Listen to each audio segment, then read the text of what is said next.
I've witnessed how many deaths? Three deaths, but two was COVID related, and one was a stabbing of inmates being in the yama 26 being a fight between number 26 number 28.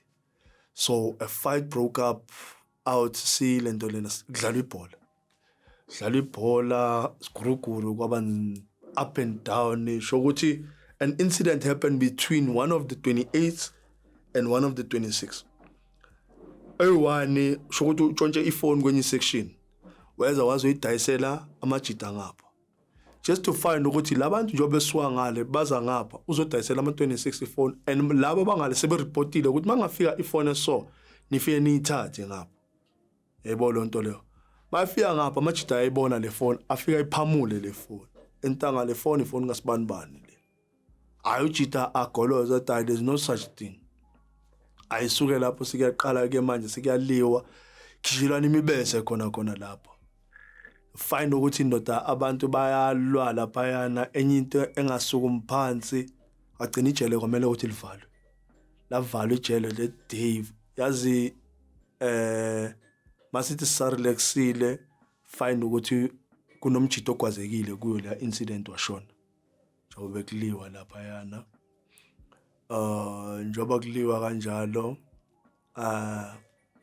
wagcina ukuthi manje sekumele idismantle le section le abangafundi mele bahambe abafundayo mele basale kule section so kwaba ile nto le ukuthi sihlukaniswa kanjalo ke ama sections abantu baya kwama section nani yeah it was Modampi wasn't a prison ukuthi kuzoba nenkinga ukuthi amajita kunezinto abangazitholi. Modampi was a prison engasho ukuthi grand kahle. It's grand because inmates were coming out on their half sentences. Inmates were getting their food on time. Inmates were getting izinto bebezidinga ngalesikhathi ikili nani bebezenzelwa nani. But when it comes to this prison called Loikop is one fucked up prison. Very fucked up prison. Loikop, there was this day salala singadlile kuyo. Isapha zange sayithole Loikop. Kwaphela isinkwa. Makuphela isinkwa abanakanga amaphoyisa ukuthi isinkwa lesi esikhona sizoshota for ama inmates. So bahlala ba relaxa ba order sekulate ibakery ukuthi ibakery kumele usilethele isinkwa bakery kuyotholakala ukuthi ibakery ayisafiki. They didn't care ukuthi ibakery ayifiki nani they left and bahamba. We are waiting ukuthi maybe isinkwa angathi bese bejwayele ukuthi makuthola ukuthi ilento le igawulo alingena maybe isinkwa asifikanga ngesikhathi banokusifaka amafastera late. So we didn't know ukuthi we would sleep that day with not having bread. Salala le wobsuku loyo. But the following day, that day the prison almost burned. That day. Because inmates were very angry. And the head of prison didn't give a damn ukuthi kwenzakalani.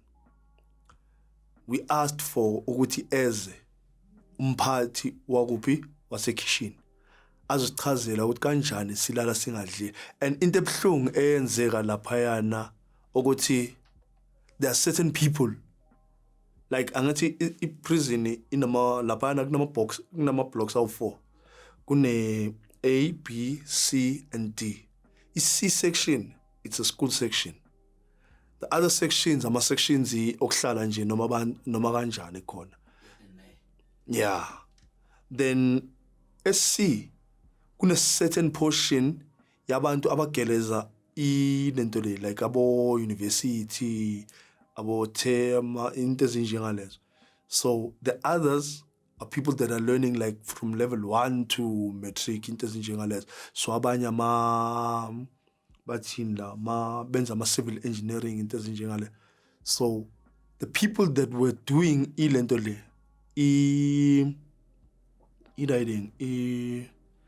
i-varsity They were the only people that got bread on that day. Only people that got bread. And imoti awubala lama sale lapana, it's a sale yabantu about 22 people. 22 people only got bread. Kujele lonke abathola isinkwa that day. And we slept hungry in most yabantu. Because ejele yazi khona abantu abanama mamovite emalokharini, khona abanamalento lena, ama-noodles, ama-Weet-Bix, abanye banama-tin stuff yazi ukushaya lesa sinkwa sayizolo nyana nje umixe noma leso sithenge emini, into ezinjengalezo. So kube naleyo nto leyo ukuthi abanye balale badle ngaleyo ndlela leyo, but other guys slept ngalelo langa bangadla. So that thing irritated amajita. We called a meeting. We asked for head of kitchen. She didn't give a damn lo mama loyo. So emva kwaloko njengoba kunjalo amajita akwata amajita to a point ukuthi bese bekhiphile ipontsha amajita bese beye ngaphandle bathi bazishisa angakafiki lo mphathi la lwasekitchen. Hayi kwaba nenhlanhla ukuthi yazazi ibosho khona ibosho eziyimpimpi ejele zahamba zawenzani zahamba zawulanda ulento le umphathi lo ophethe vele bephethile igobho. So afike aze naye umphathi lwasekitchen. Wathi aqala uyakhuluma umphathi lo ejele, bamtshela bathi no, besingafuni ukukhuluma nawe. Umuntu esifuna ukukhuluma naye lwasekitchen. Hayi kwaba ile nto leyo bakhuluma naye. Hayi indaba yakhona yaphela. There's been times eLoikopo ama-inmates, do you know ukuthi namhlanje mawungasuka lana uye eLoikopo, you'll find that there are inmates eLoikopo that had bekumele ngaba baphume maybe 2 or 3 years ago, but they are still inside prison even today. Indlela esetshenzwa ngayo eLoikopo ayikho sharp. There's a social worker called Usmith elomlungu eLoikopo elenza i-backlog ejele on purpose, because esikhathini you'll find ukuthi kumele ngiphume ngoMarch. Mina bekumele ngiphume ngoMarch this year, but I ended up getting out prison ngoSeptember because of I didn't have a social worker report. When I first arrived in 2021, I asked Smith, can you please assist me with the social worker report? Because I had all the courses. The only course I didn't have was a social worker report. So I wasn't told what ngenze anger management ne social worker. I wasn't told what ngenze social worker report. But because ngoba singamajita la ngaphakathi saphilisana sitshenane ukuthi intanga izinto ezifunakalayo efilini lakho 1 2 3 9. So mina ngaba ngathi mama bengicela ungisize nomfazi omlungu cela ungisize ukuthi ungenzise i-social worker report. Wangibuza ukuthi ngiyenzile anger management, ngathi ya ngiyenzile anger management, nginaso i-certificate sakhona sokuthi ngiyenzile ilento le i-anger management. Hayi athini ke lo mama akunankinga ngizokufaka elistini elento le abantu abazowenza ilento le i-social worker. 2021 waphela, 2022 waphela, 2023 March ele ngihambe nge-parole board. Mangifika e-parole board bangibuza one question, ndoda siyabona yonke into yenzile, where's the social worker report? Where's your anger management therapy ye-social worker? Iphi? Ngithi hayi inkinga eyi-1. Ngathi ngifika 2021 la kule jele leli ngacela kulo mfazi lo ukuthi cela ngenze i-social worker report. Wathi uzongifaka elistini. So kwaba yilo ndaba leyo ukuthi no hayi banginikeza i-further profile ye-6 months. Further profile ye-6 months, it was February that time. February ngaze ngabuyela nini vele? Ngibuyele ngo-August. Ngibuyele August e-parole board ngeyi-4. ngiyi4 sengenzile ke ngathi mangiqeda ukubuya ngale the first time benginikeza ifela profile ngathi mangibuyela lapha ngafika ngawucela umphathi ngathi umphathi bengicela ilento lena ukwenza ini ukuthi ningisizeni ukuthi ngikwazi ukwenza ini social worker report because I'm past ihalf yami kumanje ihalf yami seyidlule nga6 months so ngiyacela ukuthi ningisizeni abangithatha bangisakhona laphana bakhuluma nale social worker lelo social worker kwaba ngathi ngisanake lo kanti vele bese nendlela bese bekhulume ngayo ukuthi bafuna ukuthatha abantu abasebedlule ngamasente ngamafwabo bawase kwamanye ama-social worker kuphi kwamanye ama-section so ngaba naleyo nto leyo ukuthi ngithatha ngisuka kwenye section just ukuzokwenzeka ukuthi lapho mangifika lapho leyo nto leyo enzakalayo enzakalayo lapho kuba nenkinga ukuthi umphathi loyo avela athini athi no ayisokwenzisa thina social worker report mangifika phakathi kushoda ini kushoda anger management benze i-therapeutic anger benze bafake nje i-social worker report yokuphela bayenzile mara abafakanga ini i-therapeutic angathi kumele ngiqale nge-therapeutic then bese wenze kanti le social worker bangithathe bangisakulo bafe balitshena ukuthi nayi pro into kumele ngiyenze bengamela azange bamtshena ukuthi kumele ngenze i-therapeutic anger so kwaba yileyo nto leyo ngayenza ke ngaqeda ngathi mangiqeda lapho ke wazoba indaba ukuthi ngenza yona ilento le i-therapeutic anger emva kwe social worker report so angaya bakhona ukuthi balifake in i-report lami without doing i-anger management therapy so I went back ngayenza yona leyo therapy ngahlala isikhathinyana eside ukuthi ngiqede le lento le mangiqeda yona kwakhani ke sengibuyele pa report to get a date yaka September the 5th.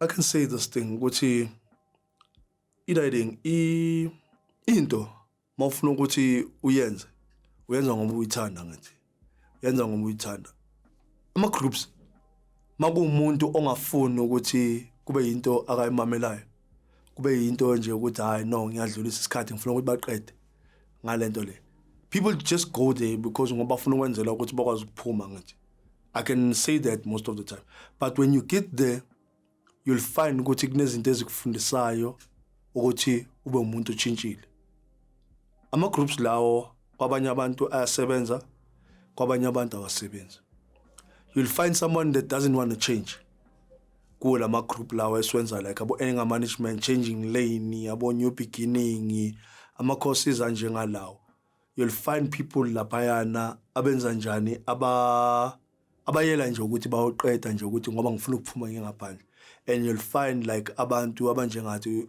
abafikayo laphana abafuna ukwazi ukuthi how can I control my anger because awukho sharp ukuthi njalo nje wena nje kumele uhlalulwa nani nabantu izinto ezinjengalezo so mangifika laphana I know umuntu athola ukuthi okay there's ways that you can use izinto skills ozithole lapha kulama program lawo ukwazi ukuzi-applya la ngaphandle so kwaba yile nto leyo ke engisho ukuthi amanye adependa ngawe ukuthi wena what did you get and what didn't you get from our program but njengoba ngishilo we have indlela esiphila ngazo zokuthi ukusurvive kahle ukusurvive ejele because the food in prison ayikho grand it's food that they just cook because nje they want people to eat so laphayana kuba nendlela ukuthi sizama ngendlela esizama ngazo via ilento le iFacebook there are groups like dating sites where we find bocherry khona propose when proposing baqoma abanye abaqoma kanjalo sibese go on from there ask for imali from bona sometimes they come and visit they come and they buy you food kube izinto ezinjengalezo yeah in life ye Facebook like abo Badu abo Tender you end up finding someone that you really want to spend your life with. I've also met someone empilweni yami namanje ngisazwana naye umuntu akhona. So yeah, ngamthola umuntu. Wena umethe ngokubhalo nawe? No, I met her on Facebook. How? Yeah, there was this thing enzakalayo. There was this guy ebengihlala naye eSeilini. Njengoba ngihlala naye eSeilini, this guy angimazi like background yakhe nani. I was just a guy ebengihlala naye eSeilini. Introduced me to ilentole Facebook. I didn't know Facebook. I know there was Facebook, but I didn't know how to use Facebook when I first got into prison. So I went on Facebook this other day and opened an account to go Facebook. I saw guys getting visits via ilentole Facebook. So I went on it, added my details and everything, opened an account on Facebook. And njoba kunjalo kwenzeka this thing yokuthi you send requests to people on Facebook. Sometimes you send on kubantu ongabazi, sendela abantu obaziyo. So I sent a request ku umuntu wami engizwana naye. So no, I don't know her. Bengamazi at all. At all. Ngiyamsendela, mangimsendela saxoxa mina naye. Mangimsendela yona, kade uzo respond. Yeah. I know kube indaba ukuthi hayi sayixoxela saqhubeka, hayi no stress asikho. Just to a point ukuthi uzongitshena ukuthi unobhuti wakhe osejele. Bhuti wakhe osejele kanjani manje? I know angichazela istory ukuthi kwenzakale nani. Mangichazela istory ngithi man kanjani ngoba ubani ubhuti wakho? Ayangichazela asho ukuthi ubhuti wakho bani. Ngithi no, it can't be because the guy long ngitshena ngayo is a guy that's sleeping just next to me. Yayibona into leyo. So njengoba ngitshena ukuthi lo guy lo same time athi no uguy dala ngagcina ukukhuluma naye anginazo like ama contacts wakhe. Okay ngithi akunankinga ke ngakutholela ama contacts wakhe. Same time ngiye ku guy ngimtshela ukuthi kwenzakaleni umuntu osososo uyamazi athi ya ngiyamazi umuntu osososo yabo. Hayi ingabe nenkinga. Hayi sibe grand nani uJita anginikeze ilento le kahle ngimnikeze inamba zaka sister hayi bakhulume ngendlela abakhuluma ngayo. Sibe nalento ukuthi siyakhuluma ke no sister. Hayi sikhulume no sister. Hayi sho ukuthi into yethu iqhubeke iye phambili ibe right to a point ukuthi usister azongibona ejele. Makeza azongibona ejele, had our first contact. Sahlala sakhuluma saxoxa kwaba right. Promised to come back elinye ilanga. That didn't happen. Kwangaba nenkinga ke lapho. Came back wabona ubhuti wakhe because naye beqala ukumbona after nje isikhathi nje boshiwe. Aweza kuye. Brought what she promised to bring for mina. Wafika niyeza ubhuti wakhe. Then ubhuti wakhe wayifunda from lapho ukuthi okay no, these people are dating nani asaba ne connection eGrand nobhutiza ngoba vele besichima sonke nobhuti wakhe. Kwangaba nenkinga. Ay kwazofika a point la silahlekelana khona via contact wise. Mabefika besesha, there's no way that I wrote amagama wakasisteri. There's no way la ngibhale khona ama contacts wakhe. Salahlekelana isikhathi eside from 2019 until ngizophuma ejele. Ngathi mangiphuma ejele ngiyatutsa ubhuti wakhe. Brazi ifoni isasebenza na.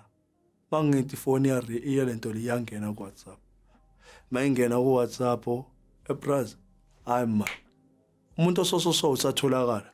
athi no akasatholakala umuntu so ngoba nami angimazi ukuthi uphelele nami ngisesha ngalahlekelwa yilento le inumber zakhe so makunjalo Uthi kusasejele namanje. ya usasejele ya mangakho show ngathi uphuma 2025 so makunjalo kungabi naleyo nkinga leyo sirelaxile ngisakhuluma noJita athi ngimbuza uJita umuntu osatholakala noma kwenzakalani athi emfethu mina ngazi ngoba ngizamile ukumsendela ifriend ilento le imessage kulento le ku Facebook akayiphenduli nasendlini amakhozi wami abasawabambi nani ngithi okay akunankinga phoza ama details wakhe athini mfethu ayi anginikeze Facebook lento le iFacebook yalo mntwana lo yaka sister mangithi ngisabhekile lapha okay no iveze esinye isithombe lapha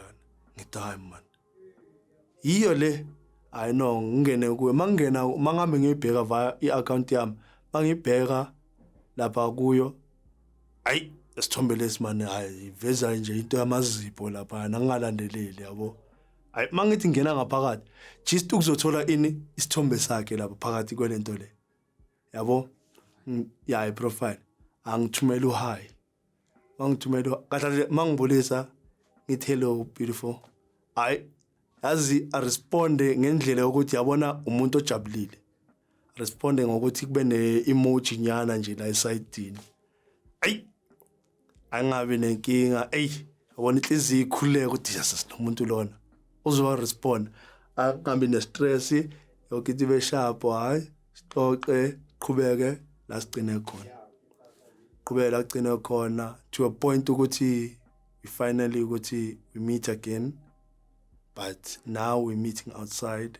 Swane nalo muntu loyo kube sharpo kube nendaba ukuthi abasakhulumi ke ne Grootman nakhona balahlekela inamba. Kube yimi futhi engiphinda ngibahlanganisa again no Grootman. So ngaba nalento le mina enhloko yami ukuthi kulabantu laba I'm sent by abantu abaphansi or God ukuthi ngiphinde ngibahlanganise because all the time yimi ngibahlanganisayo. For the first time I made ukuthi bahlangane, it's me again after ukuthi bahlukane isikhathi eside kuba yimi futhi engibahlanganisayo. So I said to myself ukuthi ngiphiwe kahle kahle lo muntu lo akusumuntu nje ukuthi nje ngivele ngamthola noma no, I was sent by abantu abaphansi ukuthi ngithandane nalo. Yes, I did a VOD. When I'm not sure, I did VOD 3 times. Yeah, I did VOD 3 times. Ngasho ukuthi empilweni yami ngathi mangihleli lapha ngaphakathi. I regretted a lot of things.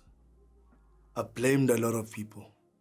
I didn't blame myself most of the time. I usually blamed the environment engikhule under yona. Because from a young age, izinto zami bekuyimpilo right. Had impilo grand, ngiyesgela, jabulile family nani to a point engisho ukuthi my whole life changed the day umama elahlekelwa umsebenzi esingamleni. That's where I say ukuthi impilo yami yaqala yamosheka khona because everything changed that day. Mo already elahlekelwa isipani esingamleni la beke isipana khona. So leya joy yalesa sikhathi lesana ya change kwaqala kwaba nezinkinga zokuthi ezinye izinto bengizithola that time angisazitholi manje. So kwaba naleyo nto leyo ukuthi mangithi ngihleli lapha eSailini ngifikelwe yileyo nto enhloko ukuthi ya izinto ezibhaya ngiyazisola ngazo. Even came a time where I thought of killing myself. Just ukuthi ngathola noma like amapilisi, thole noma like intambo. There was times where I would sit alone. Mawungabuza abantu bengiphila nabo. Benginokuvela amajita bengibuza ukuthi wenzani? Wawuhleli yiwani? I would go and borrow umjida khona amajida bayenokuphatha i-pickup box ejele. Ngifike lapho kuwe ngiboleke. Ngihlale ngiyi-one endaweni. Ngizicabanga ngibheke ngizisole empilweni ukuthi how did my life come to this point. Ngithi ngisarelaxile kanjalo, you'll find a guy angena emnyango. Yini ucabangani? Bekunokuthi kimi ngithi ngihleli ngimamele lo music lawyer. Ngcine ngasawuza umusic. Ngasawuza umusic at all. Ingqondo yami ingekho straight ejele. Ngingazi ukuthi ngikuphi ngaphakathi kimi engqondweni. Cabanga nje kuphela. But what if impilo yami beyiso? If ngaba yaqhubeka ngendlela ekanje, ngaba ngikuphi namhlanje? Would I be in prison? Would I have done what I did if nabe kuthiwa into esong zange yenzeka kimi? I would reach a time where I would feel very alone. Nginabantu. I would really regret ukuba yimi. I would wish ukuthi why didn't I be somebody else? Why ngizange ngakhulela emfamilini eso? Why zange izinto eziso zenzeke kimi? Kanti ngenzani mina? I will find myself praying endaweni ngihleli ngiyi-one. I would find myself sitting endaweni ngiyi-one ngikhaliswa impilo engikuyo. Izinto engizenzile. Ngizithola impilo yami ngekho sharp kuyo. Even still till this day kunesikhathi la nginokufika khona ngizizwe ukuthi angikho sharp. But what can I do?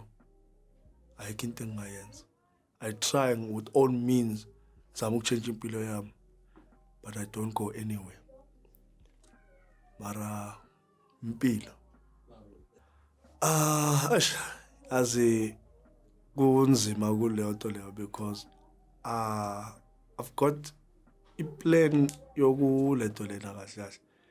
My plans are, my father passed on, left ilento lena like riding ama-taxi ejardini. So kubo ejardini, the only thing engicela from bona is that certain amount of cash yokuthi ngikwazi ukuthi ngistartele like business ye property. Like I want to do like buy houses ezindala ngizakhe kabusha, then sell them. That's what I want to do with my life. But I can do like just opening a small like place yokuthi ngikwazi ukuthi ngizidayisele maybe like idayini ama veggie, yeah, start small. Ngifundile ukuthi impilo inzima. It's hard growing up with ngasho ukuthi yabona ungabe ne-time sometimes to be a man not having like support from family iyabhayizisana, because you don't have anyone to guide you down path ongayihamba. Not having that support of a family relative yokubonisa ukuthi yini ongayenza ngempilo yakho ibhlungu. I grew up not having anyone ongibonisayo. In my family, I have people that drink. A lot of people, sisi wami uyaphuza, ubhuti wami uyaphuza, olady beliphuza, layekela. So my uncles bayaphuza. So I don't have anyone ozongiguide down the path yokuthi this is how mawufuna ukwenza izinto uphumelele ngazo. So I don't have anyone othi onguidayo ukuthi what must I do with my life. So into engihamba ngizi-updatela zona ebantwini ukuthi okay, this is how we must live, this is how ukuthi kumele ngiphile kanjani. So into engayisho ukuthi my growing up wasn't a good one. Mara impilo as long as aphila ngiqhubeka ngiyaphambili ngizoyifisa nje the way ngiyifisa ngakhona. Only grew up under abantu abaphuzayo. Everyone, even today, still abantu engikhula nabo, abantu abaphuzayo, walking in the streets, seeing people drinking and everything. So, angiphathi sharp leyo nto leyo. People I grew up with, kuphuma kwamejele, people are wasted, youngsters under me are growing up with nalento mentality yokuthi impilo it's all about ukuphuza. And when I grew up, leyo nto leyo I tried zakhula ukuyivimba. I would smack a boy for holding a cigarette in his mouth. Ngikhula mina. Intwana bengishaya straight ngihlangana naye estradini ngithi boy, dade ngangifuni because I know what it did to me ukubhema. Bengazwani nentwana encane. Benginokuthola intwana ezincane zihlele khona nezisagqoka uniform. Ngibe nenkinga nezintwana ngizishayele for ukuthi why izibhema. Intwana benginenkinga intwana mangithola ihlele estradini ngigqoka uniform ingayanga esigela. Bengiyithatha ngihambise esikolweni. Ngithi kanjani lentwana le ihleli ngaphandle kwesikole. Nithi kahle kahle iyenzeni lentwana le. Manje uyihlalisa la ngaphandle kwesigela. Teacher but they will tell you ukuthi hayi ulate uzongena kanjani late esikolweni. Ngithi kodwa uzile esikolweni namjikisa. Kahle kahle yini enifunayo kulomntwana lo? Nifuna ngaphumeleli. But impilo yasiphila ngendlela ezihlukene. Every household has its own rules.